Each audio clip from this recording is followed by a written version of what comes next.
ಆಜಿ ಮಸಾಲ. ಎಂತ ಅಡಿಗೆಯ ರುಚಿಯಾಗೋ ರಹಸ್ಯವು 20 ರೂಪಾಯಿ. ನಿವೃತ್ತ ನೌಕರರ ಪಿಂಚಣಿ ನೀಡುವ ವಿಚಾರದಲ್ಲಿ ಕೇಂದ್ರ ತಾರತಮ್ಯ ಮಾಡ್ತಿದೆ ಅನ್ನೋ ಆರೋಪ ಕೇಳಿ ಬರ್ತಿದೆ.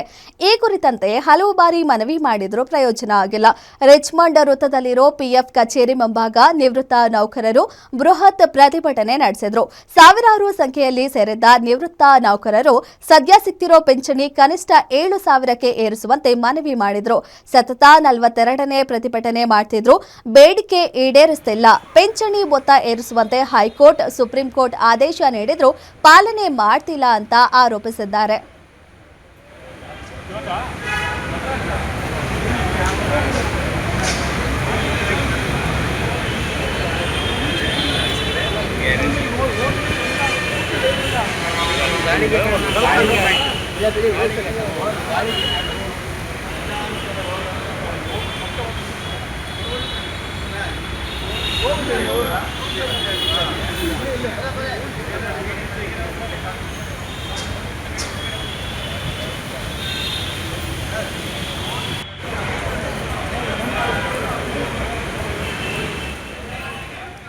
ಏನು ನಿವೃತ್ತ ನೌಕರರ ಪಿಂಚಣಿ ನೀಡೋ ವಿಚಾರದಲ್ಲಿ ಕೇಂದ್ರ ಸರ್ಕಾರ ತಾರತಮ್ಯ ಮಾಡ್ತಿದೆ ಅನ್ನೋ ಒಂದು ಆರೋಪ ಕೇಳಿ ಬರ್ತದೆ.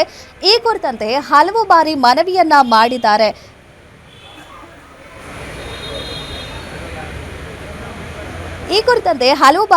ಮನವಿ ಕೂಡ ಮಾಡಿಕೊಂಡಿದ್ದಾರೆ. ಪಿಂಚಣಿ ಹಣವನ್ನ ಹೆಚ್ಚಿಸುವಂತೆ ರಿಚ್ಮಂಡ್ ವೃತ್ತದಲ್ಲಿರೋ ಪಿಎಫ್ ಕಚೇರಿ ಮುಂಭಾಗ ಇವತ್ತು ನಿವೃತ್ತ ನೌಕರರು ಬೃಹತ್ ಪ್ರತಿಭಟನೆಯನ್ನ ನಡೆಸಿದ್ದಾರೆ.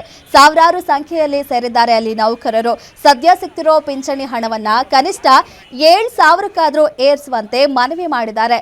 ಇಲ್ಲಿವರೆಗೂ ಸತತ 42ನೇ ಬಾರಿ ಪ್ರತಿಭಟನೆಯನ್ನ ಮಾಡ್ತಿದ್ರು ಕೂಡ ಬೇಡಿಕೆಯನ್ನ ಈಡೇರಿಸ್ತಿಲ್ಲ ಅಂತ ಹೇಳ್ತಿದ್ದಾರೆ. ಪಿಂಚಣಿ ಮೊತ್ತ ಏರಿಸುವಂತೆ ಹೈಕೋರ್ಟ್ ಮತ್ತೆ ಸುಪ್ರೀಂ ಕೋರ್ಟ್ ಆದೇಶ ನೀಡಿದ್ರು ಕೂಡ ಅಧಿಕಾರಿಗಳು ಪಾಲನೆ ಮಾಡ್ತಿಲ್ಲ ಅಂತ ಅಲ್ಲಿ ನೆರೆದಿದ್ದಂತಹ ನಿವೃತ್ತ ನೌಕರರು ಒಂದು ಆರೋಪವನ್ನ ಮಾಡ್ತಾ ಇದ್ದಾರೆ.